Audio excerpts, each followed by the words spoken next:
இந்த தேர்தல் என்பது பெஞ்சமின் நெதன்யாகுவுக்கு வாழ்வா சாவா என்கிற ஒரு நிலையை கொடுத்திருக்கிறது. காரணம் என்னன்னு கேட்டா, பெஞ்சமின் நெதன்யாகுவை எதிர்த்து போட்டியிடக்கூடிய 2 போட்டியாளர்கள் இருக்கிறார்கள். அதுல ஒருவர் தான் லாபித். அவர் ஆல்ரெடி எதிர்க்கட்சி தலைவராக இருக்கிறார். இதே நேரம் தற்போதைய போட்டியாளராக உருவாகி இருக்கக்கூடிய காடி ஐசன்கோட்டை பொறுத்தவரையில இவர் பெஞ்சமின் நெதன்யாகு பிரதமராக இருக்கும் போதே இராணுவ தளபதியாக செயல்பட்டவர். நேட்டோ நாடுகள் கூட்டமைப்பின் மீது தாக்குதல்கள் நடத்தப்பட்டால் அதற்காக அனைத்து நாடுகளையும் பாதுகாக்கிற பணியில் நேட்டோ படைகள் ஈடுபடும் என்கிற செய்திகள் தான் நேட்டோவினுடைய அதிகாரிகளால் இன்றைக்கு வெளியிடப்பட்டிருக்கிறது. ஈரானுடைய பாராளுமன்ற சபாநாயகர் முகமது பாகர் கலீபாப் ஈராக்குக்கு ஒரு உத்தியோகபூர்வ விஜயத்தை மேற்கொண்டிருக்கிறார். ஈராக்கிலே அவர் ஊடகங்களுக்கு பேசியிருக்கிறார். அதே நேரம்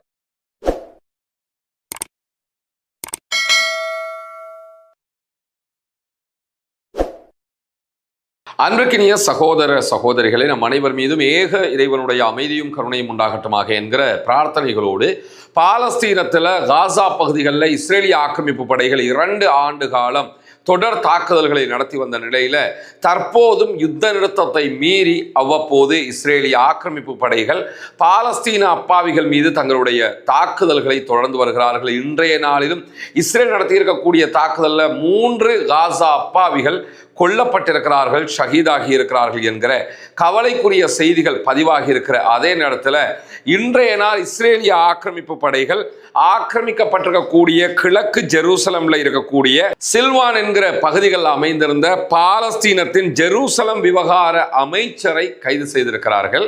பாலஸ்தீனத்தினுடைய ஜெருசலத்திற்கான ஜெருசல விவகார அமைச்சு என்கிற ஒன்றை பாலஸ்தீன அதிகார சபை உருவாக்கி இருக்கிறது. அதற்கு பொறுப்பான அமைச்சரை தான் அவருடைய வீட்டுக்குள் நுழைந்து வீட்டை சோதனையிட்டதற்கு பிறகு அவரை கைது செய்ததாக அறிவித்திருக்கிறார்கள். எதற்காக சோதனை நடந்தது, ஏன் அவர் கைது செய்யப்பட்டார் என்கிற எந்த விவரங்களும் இதுவரைக்கும் இஸ்ரேலிய ஆக்கிரமிப்பு படைகளால் வெளியிடப்படவில்லை. இஸ்ரேலை பொறுத்தவரையில 15,000க்கு மேற்பட்ட காசா அப்பாவிகளை கைது செய்து சிறைகளிலே வன்கொடுமை செய்து வருகிறது. அந்த அடிப்படையில் தற்போது ஒரு அமைச்சரும் கைது செய்யப்பட்டிருக்கிறார். பாலஸ்தீனர்களை பொறுத்தவரையில பாலஸ்தீனர்களாக இருந்தால் அவர்கள் எவ்வளவு உயர் பதவியை வைத்துக் கொண்டிருக்கக்கூடியவர்களாக இருந்தாலும் இஸ்ரேல் அதை பற்றி கவலைப்படுவதில்லை. அவர்களை கைது செய்து சித்திரவதை செய்வதற்கு இஸ்ரேல் தயாராக இருக்கிறது என்பதை வெளிக்காட்டும் ஒரு செயல்பாடாக இந்த கைது நடவடிக்கையும் இடம்பெற்றிருப்பதை நம்ம அவதானிக்க முடியும். இன்றைக்கு வெளியாகி இருக்கக்கூடிய மேலதிக தகவல்கள் பிரகாரம் நமக்கெல்லாம் தெரியும், இஸ்ரேலுக்குள்ள நாடாளுமன்ற தேர்தல் அறிவிக்கப்பட்டிருக்கிறது. இஸ்ரேலிய பிரதமராக தற்போது செயல்பட்டு வருகிற பெஞ்சமின் நெதன்யாகு தேர்தலில் போட்டியிடுகிற அதே நேரத்தில் பிரதமர் பெஞ்சமின் நெதன்யாகுவுக்கு எதிராக முன்னாள் இராணுவ தளபதியாக செயல்பட்ட காடி ஐசன்கோட் தற்போது போட்டியிலே மும்முரமாக ஈடுபட்டு வருகிறார். எனக்கு பின்னால் இருக்கக்கூடிய இந்த காட்சிகள் தேர்தல் பிரச்சாரத்திற்கான ஏற்பாடுகள் செய்யப்படுகிற இஸ்ரேலுடைய ஒரு காட்சியை பிரதிபலிக்கக்கூடியதை நம்ம பார்க்க முடியும்.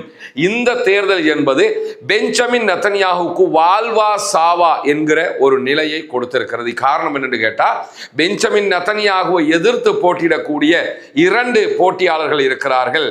அதுல ஒருவர் தான் லாபித். அவர் ஆல்ரெடி எதிர்க்கட்சி தலைவராக இருக்கிறார்.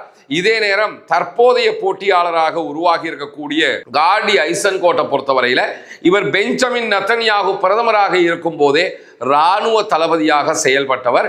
மக்களுக்கு மத்தியிலே இவருடைய பிரச்சாரமும் இவருடைய வருகையும் யூதர்களுக்கு மத்தியில பெருமளவு வரவேற்பை பெற்றிருக்கிறது. ஹான் நியூஸ் ஏஜென்சி நடத்தி இருக்கக்கூடிய சமீபத்திய கருத்து கணிப்பின் பிரகாரம் முன்னாள் இராணுவ தளபதி ஐசன்கோட் தலைமையிலான யசார் கட்சி தற்போது முன்னிலையில் இருக்கிறது. தற்போதைய நிலையில பெஞ்சமின் நெதன்யாகுவுடைய கட்சி பின்னடைவை சந்தித்துக் கொண்டிருக்கிறது என்கிற செய்திகள் வெளியாகி இருக்கிறது. குறிப்பாக 24 சீட்டுகள் 23 சீட்டுகள் என்கிற அடிப்படையில் தற்போது 2 கட்சிகளும் முன்னிலை பின்வாங்குதல் என்கிற நிலைக்கு தள்ளப்பட்டிருக்கிறார்கள். 23 சீட்டுகளுடைய பலம் கிடைக்கலாம் என்கிற வாய்ப்புகளோடு இஸ்ரேலிய பிரதமர் பெஞ்சமின் நெதன்யாகு தற்போது பின்தங்கி இருக்கிறார். இஸ்ரேலை பொறுத்தவரையில அவர்களுடைய தேர்தல் சிஸ்டத்தில் இந்த 2 கட்சியும் மட்டுமே போட்டியிடல.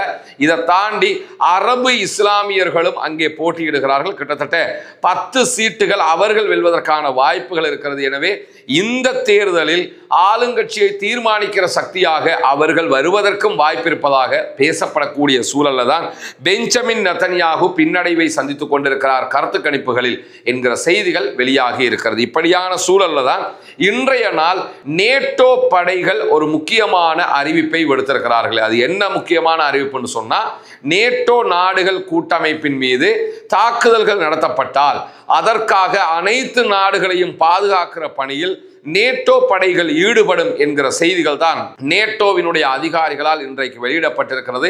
இன்றைக்கு நேட்டோ இந்த அறிவிப்பை வெளியிடுவதற்கான காரணம் என்னன்னு கேட்டா, மீண்டும் ஒரு யுத்தத்தை ஈரான் மீது அமெரிக்க அதிபர் டொனால்ட் ட்ரம்ப் ஆரம்பித்தால் ஏற்கனவே மத்திய கிழக்கில் இருக்கக்கூடிய அமெரிக்காவினுடைய நிலைகள் மீது தாக்குதல் நடத்தியதை போன்று அடுத்ததாக ஐரோப்பா முழுவதும் இருக்கக்கூடிய அமெரிக்காவினுடைய நிலைகள் மீது ஈரான் ஏவுகணை தாக்குதல்களை நடத்தும் என்கிற எச்சரிக்கையை தற்போது ஈரான் வெளியிட்டிருக்கிறது. ஈரானுடைய இந்த எச்சரிக்கைக்கு பிறகுதான் உடனடியாக நேட்டோ நாடுகளுடைய கூட்டணி இந்த அறிவிப்பை விடுத்து, அப்படி ஒரு தாக்குதல் நடத்தப்பட்டால் அந்த தாக்குதலுக்கு எதிராக ஈரான் மீது தாக்குதல் நடத்த அல்லது ஈரானுடைய தாக்குதலை தடுப்பதற்கு நேட்டோ நாடுகள் அதனுடைய கூட்டணி இராணுவம் தயாராக இருக்கிறது என்று சொல்லியிருக்கிறார்கள். கடந்த 40 நாள் வார் நடந்த நேரத்தில் துருக்கியில் இருக்கக்கூடிய அமெரிக்காவினுடைய நிலைகளை நோக்கி ஈரான் 4 முறை பாலிஸ்டிக் ஏவுகணை தாக்குதல்களை நடத்தியதாக அன்றைய நாட்களில் செய்திகள் வெளியாகி இருந்ததை நேட்டோ படைகள் சுட்டிக்காட்டி இருக்கின்றன. ஆனால் ஈரான் எந்த இடத்திலையும் துருக்கியை நோக்கி நாங்க தான் அட்டாக் பண்ணினோம் என்று சொல்லல, ஆனால் ஈரான் தான் அட்டாக் பண்ணியது என்கிற செய்திகள் வெளியாகி இருந்தது. இப்படியான சூழல்ல தான் மீண்டும் இதே போன்ற முன்னுதாரணங்களோடு தாக்குதல்கள் நடத்தப்பட்டால் அதை எதிர்கொள்ள தயார் என்று நேட்டோ படைகள் சொல்லியிருப்பதை நம்ம பார்க்க முடியும். இது எந்த அளவு தூரம் நடைமுறை சாத்தியம் என்கிற கேள்விகள் எல்லாம் இருக்குது. காரணம் என்னன்னு கேட்டா, ஆல்ரெடி நேட்டோவில் சேர்றதுக்கு முயற்சி பண்ணதுனால தான் உக்ரைன் மேல ரஷ்யா இன்னைக்கு 3 ஆண்டுகளாக கடுமையான தாக்குதல்களை நடத்தி கொண்டிருக்கக்கூடிய நேரத்தில் உக்ரைனை காப்பாற்றுவதற்கு கூட நேட்டோவால் முடியாத நிலையில எப்படி ஈரானிடமிருந்து மற்ற நாடுகளை காப்பாற்றப் போகிறார்கள் என்கிற கேள்விகள் இருக்கிறது. அதே நேரம் ஈரானுக்கு ஐரோப்பா வரைக்கும் தாக்குகிற பலம் இருக்குதான்னா நிச்சயமாக இருக்கிறது என்பதை அவர்கள் கடந்த 40 நாள் வார்லையை காட்டிட்டாங்க.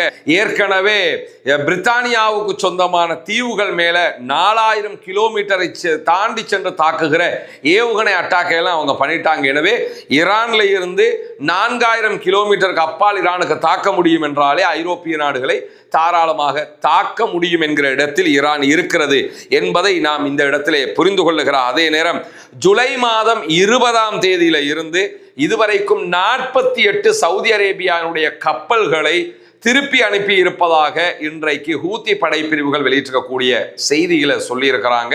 பாபல் மந்தபை கடப்பதற்கு எத்தனைத்த நேரம் கடந்தால் தாக்குதல் நடத்துவோம் என்று 48 கப்பல்களை அவர்கள் திருப்பி அனுப்பி இருக்கிறார்கள்.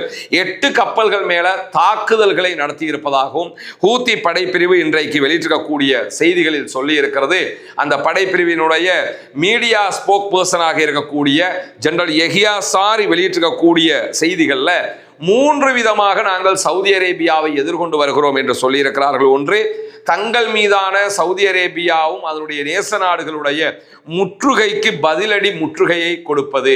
அவங்க எங்களுக்கு எந்த பொருளும் வரக்கூடாதுன்னு முற்றுகையிட்டு இருக்காங்க, அதனால அவர்களுடைய கப்பல்கள் பாபல் மந்தபை தாண்டக்கூடாது என்று நாங்கள் முற்றுகையிட்டு இருக்கிறோம். இது ஒரு வகையான எதிர்கொள்ளல். இரண்டாவதாக, சவுதி இராணுவ நிலைகள் எங்கிருந்தாலும் அவற்றின் மீது தாக்குதல்களை நடத்துவது இரண்டாவது தாக்குதல் முறைமையாக ஹவுத்திகள் தற்போது கடைபிடிப்பதாக சொல்லியிருக்கிறார். அதே நேரம் மூன்றாவதாக, யமனுடைய இறையாண்மையை பாதுகாக்கிற போராட்டத்திலும் நாங்கள் இருக்கிறோம் என்று அவர்கள் அறிவித்திருக்கிறார்கள். சவுதி அரேபியாவுடைய கிழக்கு மாகாணத்தில் இருக்கக்கூடிய யான்பு, நஜ்ரான், ஜெய்ஷான், அபா ஆகிய பகுதிகள் மேல ஆல்ரெடி ஹூத்திஸ் படைப்பிரிவுகள் பலமுறை தாக்குதல்களை நடத்தி இருக்கிறார். அதே நேரம் எண்ணெய் விநியோகங்களை இலக்காக கொண்டு ஹூத்திகள் 9 இராணுவ நடவடிக்கைகளை மேற்கொண்டதாகவும் அறிவித்திருக்கிறார்கள்.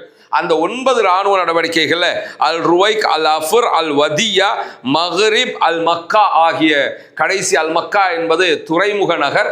இந்த நகரங்கள் மீதெல்லாம் தாங்கள் தாக்குதல்களை நடத்தி இருப்பதாக இன்றைக்கு சொல்லியிருக்கக்கூடிய ஹவுத்திஸ் தொடர்ந்தும் சவுதி அரேபியா கட்டுக்கு அடங்காமல் எங்கள் மீதான முற்றுகையை தொடர்ந்தால் இப்படியான தாக்குதல்களை தொடர்ந்து நடத்துவோம் என்பதையும் அறிவித்திருக்கக்கூடிய சூழல்ல இன்றைய நாள் வெளியாகி இருக்கக்கூடிய மிக முக்கியமான செய்திதான், ஈரானுடைய பாராளுமன்ற சபாநாயகர் முகமது பாகர் கலீபாப் ஈராக்குக்கு ஒரு உத்தியோகபூர்வ விஜயத்தை மேற்கொண்டிருக்கிறார். ஈராக்கிலே அவர் ஊடகங்களுக்கு பேசியிருக்கிறார். அதே நேரம் ஈராக்கினுடைய அதிகாரிகள் ஈரானிடத்தில் ஒரு முக்கியமான கோரிக்கையை முன்வைத்திருக்கிறார்கள். அது என்ன கோரிக்கைன்னு கேட்டா, இந்த அமெரிக்கா ஈரான் மீதான தாக்குதல்களை ஆரம்பித்ததுல இருந்து ஹொர்முஸ் ஜலசந்தி மூடப்பட்டதுல ஈராக் மிக கடுமையாக பாதிக்கப்பட்டிருக்கிறது. எனவே மற்ற நாடுகளோட இருக்கக்கூடிய பிரச்சனையை தவிர்த்துட்டு எங்க நாட்டுக்கு ஹொர்முஸ் வழியாக பிசினஸ் பண்றதுக்கு நீங்க ஒரு சிறப்பு அனுமதியை தரணும், எங்க கப்பல்கள் போறதுக்கு அனுமதி வழங்குங்க அப்படின்னு சொல்லி இன்றைக்கு கோரிக்கை விடுத்திருக்கிறார்கள். இங்க இருக்கக்கூடிய நகைமுரண் என்ன தெரியுமா? நேற்று தான் அமெரிக்க அதிபர் டொனால்ட் ட்ரம்ப் அறிவிச்சாரு, ஹொர்முஸ் என்பது அமெரிக்காவுடைய டெரிட்டரின்னாரு, அமெரிக்காவுக்கு சொந்தமான பகுதின்னாரு. ஹொர்முஸை நீ அமெரிக்கா தான் ஆளும்னு சொன்னாரு. ஆனா அமெரிக்காக்காரன்ட்ட போய் ஹொர்முஸ்ல நாங்க போய்க்கிறவான்னு சொல்லி ஈராக்காரங்க கேட்காம ஈரானிடத்தில் கேட்கிறார்கள், நாங்க போறதுக்கு ஒரு சிறப்பு அனுமதி தாங்க. இதுல இருந்து என்ன தெரிய வருதுன்னு கேட்டா, உண்மையிலேயே ஹொர்முஸ் யாரிடத்தில் இருக்கிறது என்பது உலக நாடுகளுக்கும் தெரியும், ஒரு சின்ன குழந்தைக்கும் தெரியும். அமெரிக்க அதிபர் டொனால்ட் ட்ரம்ப் சிறுபிள்ளைத்தனமாக நடந்து கொள்கிறார், காமெடி பண்ணிக்கிட்டு இருக்கிறாரு என்பதை மட்டும் நாம் புரிந்து கொள்ள முடிகிறார். அதே நேரம் இன்றைய நாள் கலீபாப் ஈராக்ல வைத்து பேசுகிற நேரத்தில் பிராந்தியத்திலிருந்து கௌரவமான ஒரு வெளியேற்றத்தை அமெரிக்கா எதிர்பார்க்கிறது என்று சொல்லி இருக்கிறார். புதிய பிராந்திய ஒழுங்கு உருவாகி கொண்டிருக்கிறது. வெளிநாட்டு சக்திகள் தங்களுடைய பலத்தை வேகமாக இழந்து வருகிறார்கள். மத்திய கிழக்கிலே அமெரிக்கா தங்களுடைய பலத்தை மொத்தமாக இழந்திருக்கிறது என்று சொல்லக்கூடிய முகமது பாகர் கலீபாப், அன்புள்ள அபு மஹதி, அதே போன்று ஹாஜ் காசிம், இது உங்களுடைய போராட்டத்தின் பலன் என்று தன்னுடைய எக்ஸ் பக்கத்திலே குறிப்பிட்டிருக்கிறார். அபு மஹதி அல் முஹந்திஸ் மற்றும் காசிம் சுலைமானியை குறிப்பிட்டு எக்ஸ் தளத்திலே இந்த பதிவை அவர் விடுத்திருக்கிறார். இதுக்கான காரணம் என்னன்னு கேட்டா, அபு மஹதி அல் முஹந்திஸ் என்கிறவர் ஈராக்கினுடைய மக்கள் திரள் படையினுடைய தளபதியாக செயல்பட்டவர். அதே போன்றுதான் காசிம் சுலைமானி ஈரானுடைய இஸ்லாமிய புரட்சிகர காவலர் படைப்பிரிவினுடைய குதுஸ் பிரிகேடுக்கு தலைமை தாங்கியவர். இவர்தான் நவீன ஈரானுடைய இராணுவத்தை கட்டமைத்தவர் என்று கூட சொல்லலாம் காசிம் சுலைமானி. இந்த காசிம் சுலைமானி பகுதாதுக்கு பயணம் மேற்கொண்டிருந்த நேரத்தில் 2020 ஜனவரி மாதத்தில் பகுதாத் ஏர்போர்ட்டை விட்டு வெளியே வரும்போது அவருடைய கார் மேல ஆளில்லா விமான தாக்குதல்களை நடத்தி அமெரிக்கா அப்போது அவரை கொலை செய்திருந்தது. அவரோடு பயணத்தில் மக்கள் திரள் படைகளுடைய தளபதியாக செயல்பட்ட அபு மஹதி அல் முஹந்திஸும் இருந்தார். இந்த ரெண்டு பேரையும் குறிப்பிட்டு தான் முகமது பாகர் கலீபாப் என்ன சொல்றாருன்னு கேட்டா, உங்களுடைய தியாகங்கள், உங்களுடைய போராட்டத்தின் விளைவுதான் தற்போது ஒரு புதிய மத்திய கிழக்கு ஒழுங்கே உருவாகி வருகிறது. அமெரிக்கா உள்ளிட்ட அவர்களுடைய நேசப்படைகள் அத்தனையுமே தற்போது தோல்வியை அடைந்திருக்கிறார்கள், பின்னடைவை சந்தித்திருக்கிறார்கள் என்கிற செய்திகளை சொல்லிட்டு தற்போது அமெரிக்கா மத்திய கிழக்குல இருந்து கண்ணியமாக வெளியேறதுக்கு ட்ரை பண்றாங்க. எப்படியோ கௌரவத்தை காப்பாத்திக்கிட்டு போய்க்கிறோம்னு சொல்லி யோசிச்சுக்கிட்டு இருக்கிறாங்க என்கிற செய்தியை சொல்லி இருப்பது மட்டுமல்லாமல், ஏவுகணை தாக்குதல்கள் தங்களுடைய நாட்டை நோக்கி நேற்று நடத்தப்பட்டதாக UAE அறிவித்திருக்கிறது. நேற்றைய தினம் UAE நாடு முழுவதும் ரெட் அலர்ட் கொடுத்தாங்க, மொபைல் போன்களுக்கு கவனமாக இருங்க, ஏவுகணை தாக்குதல் நடத்தப்படுகிறது என்று சொல்லியிருந்தார்கள். இந்த தாக்குதல் விவகாரங்கள் விடுக்கப்பட்டதை தொடர்ந்து உடனடியாக ஈரான் மீது ஐக்கிய அரபு அமீரகம் கால வரையறையற்ற வர்த்தக தடையை விதித்திருக்கிறார்கள். இந்த தடை விதிப்புக்கு பின்னாடி என்ன அரசியல் இருக்கிறது என்கிற பல கேள்விகள் இருக்கிறது. காரணம் என்னன்னு கேட்டா, ஈரான் உடனடியாக நாங்க எந்த தாக்குதலையுமே UAE மேல நடத்தல அப்படின்னு சொல்லி அறிவிச்சிருக்கிறாங்க.